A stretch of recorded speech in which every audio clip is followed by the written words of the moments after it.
a slab. I need a drink, but it's straight from the tap. Hey guys, good morning and welcome back to my channel. আজকে আমরা second ভ্লগের থেকে continue করছি। তোমরা দেখতে থাকো আর enjoy করো।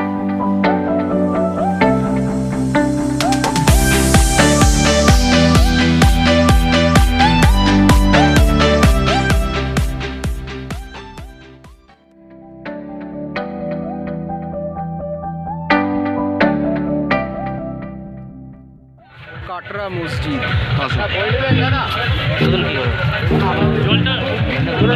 তো আমরা এখন ঘুরে দেখবো কাটরা মসজিদ এবং আমাদের সঙ্গে পেয়ে গেছি আমাদের গাইড দাদাকে। উনি আমাদের সমস্ত কিছু ঘুরিয়ে দেখাবেন। আমি বলি, আপনারা শুনবেন। হ্যাঁ হ্যাঁ। মসজিদটার নাম কাটরা মসজিদ। কাটরা ভাষা, আরবি ভাষা, কাটরা মানে বাজার।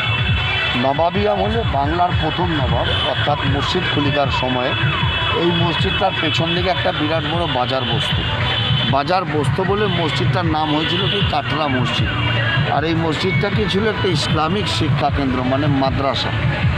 এই যে ওপর নিচে ছোটো ছোটো ঘরগুলো দেখা যাচ্ছে, এই ঘরগুলোতে একসাথে 700 বাচ্চাকে সেই সময় পবিত্র কোরআন শরীফ পড়ানো হতো। আরবি, উর্দু, ফার্সি তিনটে ভাষায় শিক্ষা দেওয়া হতো। আর দুকোনায় তাকালে যে বড় বড় মিনারগুলি দেখা যায়, মিনারগুলিকে ওয়াচ টাওয়ার বলা হয়, প্রতিরক্ষার জন্য ব্যবহৃত। ওয়াচ টাওয়ারের হাইট 70 ফুট, আর এর উপরে উঠলে অনেক দূর পর্যন্ত দেখা যায়। তাই নবাবী আমলে শত্রুরা আক্রমণ করছে কিনা এর ওপর থেকে দেখা হতো। ওপরে ওঠার জন্য 68টা সিঁড়ি আছে। আর এই যে ঘরগুলো দেখছো ওপর নিচে, এই ঘরগুলোকে বলা হয় ছাত্রাবাস। দেখো ভাই, দেওয়ালের গায়ে ইংরেজি উল্টো টি এর মতো লেখা আছে সারিবদ্ধভাবে। এই উল্টো টিগুলোতে নবাবী আমলের সন্ধ্যাবেলা হলে প্রদীপ বা মোমবাতি জ্বালাবার মতো ব্যবস্থা ছিল মসজিদটিকে আলোক সম্ভারে সমৃদ্ধ করার জন্য। আর প্রত্যেকটি ঘরের দরজার হাইটগুলো দেখো ছোটো করে করা, এটা সম্মানার্থে। কেন? এটা তো ধর্মীয় জায়গা, শিক্ষার জায়গা, তাই মাথাটা নিচু করে তোমার সম্মান জানান দিয়ে ভেতরে ঢুকতে হবে। আসো আমার সাথে। মুর্শিদাবাদের যতগুলো হিস্টোরিক্যাল প্লেস ঘুরবা না, সব থেকে এটা পুরনো।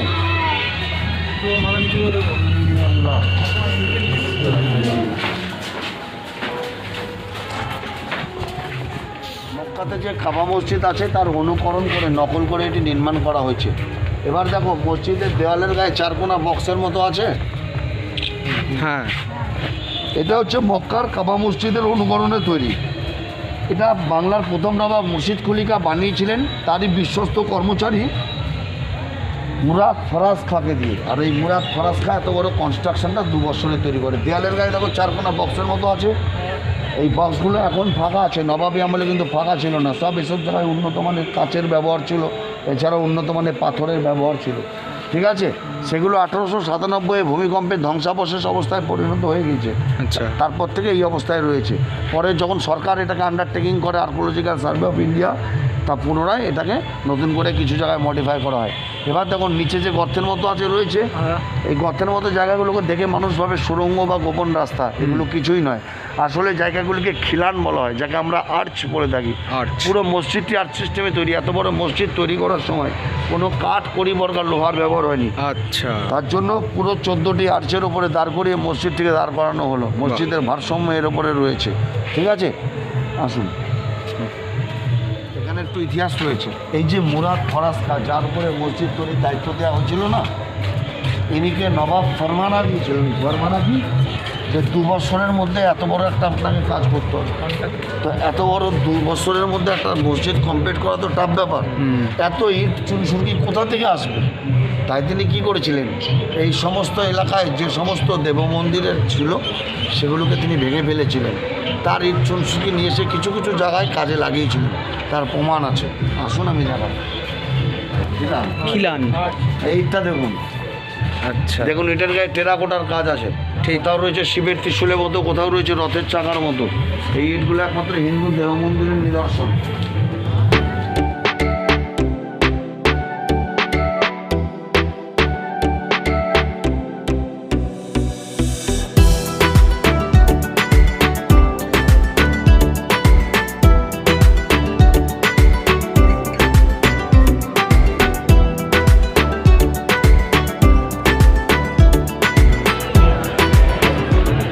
নিচের দিকে দেখুন, পায়ের নিচের দিকে তাকালে কি দেখবেন, ছোট ছোট ইট দিয়ে সব চারকোনা ডিজাইনের আসন করা আছে।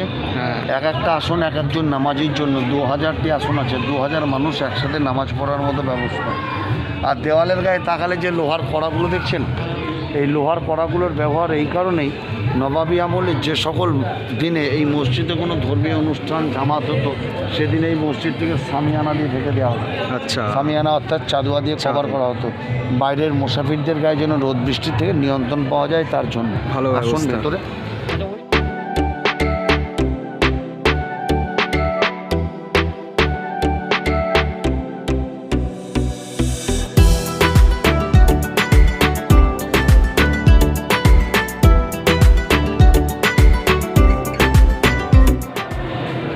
মাথার উপরে যে গম্বুজটি রয়েছে, হ্যাঁ। আর একটা গম্বুজ যেমন ওইদিকে রয়েছে, এই হ্যাঁ। গম্বুজ মসজিদের ভেতরে পাশে একটি দুটি তিনটি পরপর ভেঙে পড়েছে।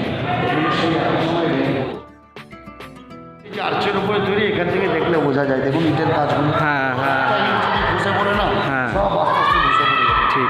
এমনভাবে তৈরি আর্চে দিয়ে বলে দিলাম। দেখুন দেয়ালের গায়ে পাথরের ফলকে আরবি ভাষায় কিছু লেখা আছে। হুম হুম। এটি একটি ইসলামিক ধর্মীয় বাণী লেখা রয়েছে, কলমা। আচ্ছা। লা ইলাহা মোহাম্মদ রসুলিল্লাহ। আচ্ছা। প্রত্যেক নামাজি মানুষরা কলমা উচ্চারণে নামাজে যায়, ঠিক আছে ভাই, কলমা বলেই নামাজে যায়। আচ্ছা। আর এই যে কলমাটি লেখা আছে তারই সোজাসুজি উল্টো দিকে যে গেটটা, এটা হচ্ছে মসজিদের আসল গেট, সামনের দিক। আচ্ছা। এটা হচ্ছে সামনের দিক, কী করে বুঝবেন তার বড় প্রমাণ, বাংলার প্রথম নবাব মুর্শিদ কুলি খান, তার কবর এই মেন গেটের সিঁড়ির নিচে দেওয়া রয়েছে। কবরের ওপর দিয়ে তোমরা হাঁটবে, মসজিদের এটাই সবথেকে বড় ইতিহাস যে মানুষেরা নবাবের কবরের উপর দিয়ে হাঁটে কেন। একমাত্র নবাব মুর্শিদ কুলি খান, যার ধর্ম দুটো, ইনি আসলে হিন্দু ব্রাহ্মণের পুত্র। ইনির আসল নাম সুদর্শন নারায়ণ মিশ্র, বাবা দর্পনারায়ণ মিশ্র। দক্ষিণ ভারতের বুরহানপুরের এক গ্রামে ইনি জন্মেছিলেন, ঠিক আছে। আসুন।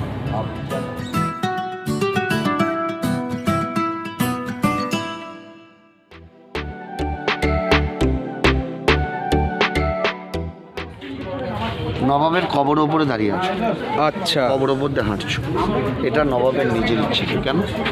নবাব মুর্শিদ কুলি খান তার বৃদ্ধ বয়সে, শেষ বয়সে, তার জীবনের যে দুষ্কর্মগুলো তিনি করেছিলেন বা অন্যায় করেছিলেন, এর জন্য শেষ জীবনে খুব অনুশোচনায় ভুগেন।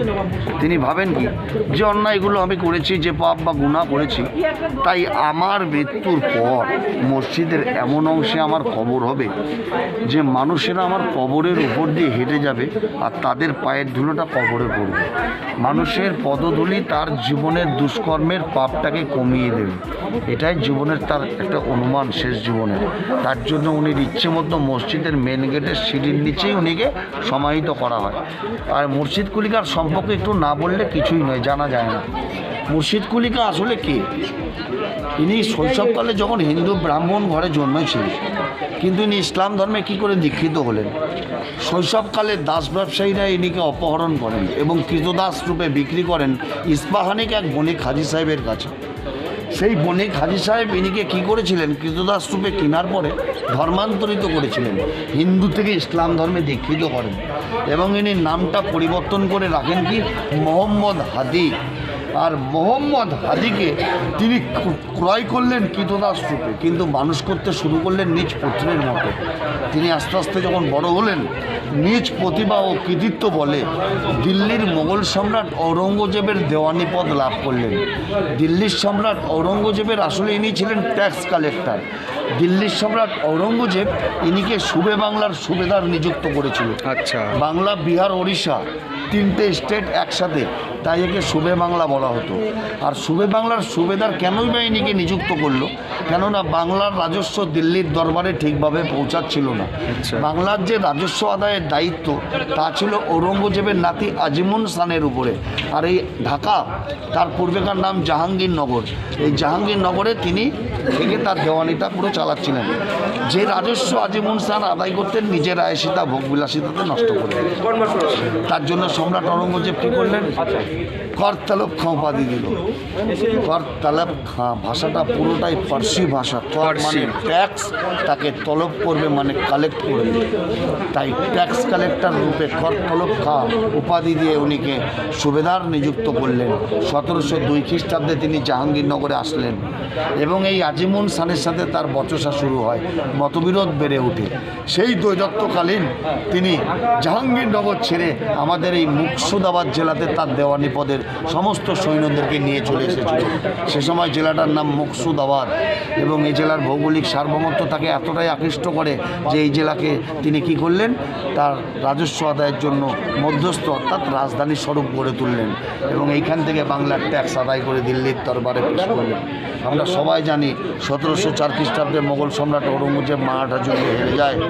হেরে গেলে মোগল সাম্রাজ্যে অর্থাভাব দেখা গেলে আমাদের এই মুর্শিদাবাদ জেলা থেকে 1 কোটি টাকা দিল্লির দরবারে ইনি পেশ করেছিলেন সেই অসময়ে। তার জন্য সম্রাট ঔরঙ্গজেব ইনিকে পরিত্রাতা দেবদূত অর্থাৎ অসময়ের বন্ধু বলে আখ্যা দিয়েছিলেন এবং মুর্শিদ কুলিকা উপাধিতে ভূষিত করেন। কেননা মুর্শিদ মানে বিশ্বস্ত আর কুলি কথার অর্থ হচ্ছে কাজের লোক, তাই ইনিকে মুর্শিদ কুলি নামে উনি ডাকতেন। সেই থেকে জেলার নাম কি হলো, মুর্শিদ কুলিকার নামে মুর্শিদাবাদ, তাই ইনিকে আজও এই জেলার জন্মদাতা বলা হয়। আচ্ছা, দারুণ ইতিহাস।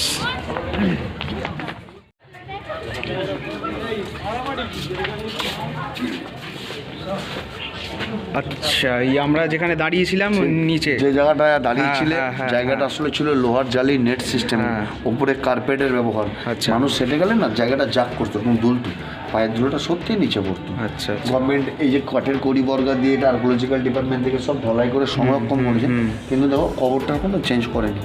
মুর্শিদাবাদের স্বাধীন পরাধীন 18টা নবাব নবাবি করেছে কালক্রমে। কোনো নবাবের কবর ওপরে তোমরা মাটি দেখতে পাবে না, সব পাথরের প্লেট, নাই তো চুনসুরকি পছন্দ প্লাস্টার করা। একমাত্র মুর্শিদ কুলিকার ওপর কবর ওপরে মাটি, তার জন্য কবরটা আজও একইভাবে রয়েছে। গভর্নমেন্ট রেখেছে কেন, ইনের যেটা ইচ্ছা ছিল সেটা একভাবে সরকারও একইভাবে রেখেছে, মানে মানুষের পায়ের ধুলো কবরে মাটি এক হবে, তাই কবরটা আজও একইভাবে রয়েছে। আর এই মসজিদ তৈরি হয় 2 বছর, আমি পূর্বেই বলেছি 1723-24, আর ইহার নির্মাণের মাত্র 1 বছর পর 1725 খ্রিস্টাব্দে প্রথম নবাব মুর্শিদ কুলিকার মৃত্যু হয়। আর ইনির মৃত্যুর পর বাংলার মসনদে নবাব হিসাবে ভারপ্রাপ্ত হয়েছিলেন ইনিরই জামাই মোহাম্মদ সুজাউদ্দিন বা সুজাউদ্দৌলা। ঠিক আছে, সুজাউদ্দিনের কবর গঙ্গার উপর রশনিবাগে রয়েছে। আচ্ছা, সুজাউদ্দিনই ছিলেন সেকেন্ড নবাব। তিনি 1725 হইতে 1739 14টি বৎসর স্বাধীনভাবে একইভাবে নবাবি করেছিলেন। আচ্ছা। কেননা নবাব মুর্শিদ কুলিকার যে মেয়ে ছিল আজিমুন্নিসা বেগম, তাকে জীবন্ত কবর দেওয়া হয়। আচ্ছা, ইতিহাসের পাতায় তাকে কালিজা খাকি বেগম বলা হয়। হ্যাঁ। তারও কবর ওপর দিয়ে মানুষটা ঠিক একইভাবে হাঁটে।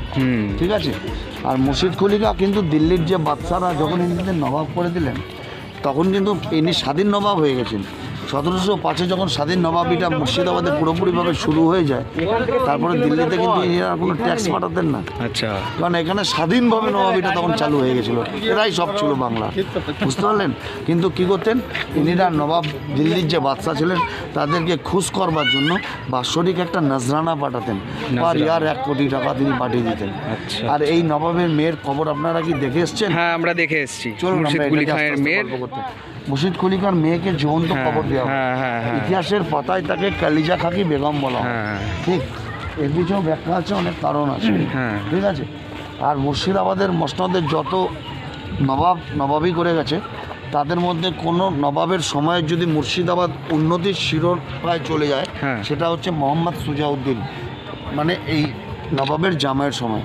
সুজাউদ্দিনের সময় মুর্শিদাবাদ জেলা সব কিছুতে উন্নতি করেছিল। আচ্ছা। শিল্প, গান বাজনা থেকে শিক্ষা সব কিছুর প্রসার সেই সময় বেশি হয়েছিল এই মুর্শিদাবাদ জেলাতে। ঠিক আছে, তিনি তো 1,25,00,000 করে দিল্লিতে টাকা পাঠাতেন হ্যাঁ। পার ইয়ার। সুজাউদ্দিনের পুত্র ছিলেন সরফরজ খান, আচ্ছা, যাকে বাংলার আইসি নবাব বলা হতো। এই যে কোনায় ভাঙা অংশটি আছে, হ্যাঁ, ঠিক অপর সাইডে ওই কোনাতেও আছে এরকম জায়গা, ওই রকম বড় বড় দুটো ওয়াচ টাওয়ার এই মসজিদের ফ্রন্ট সাইডে। 4 কোণে 4টে।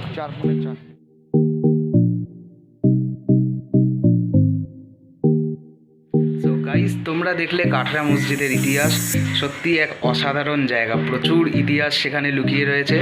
তো তোমরা জানিও তোমাদের কেমন লাগলো, কমেন্ট করে অবশ্যই জানাবে।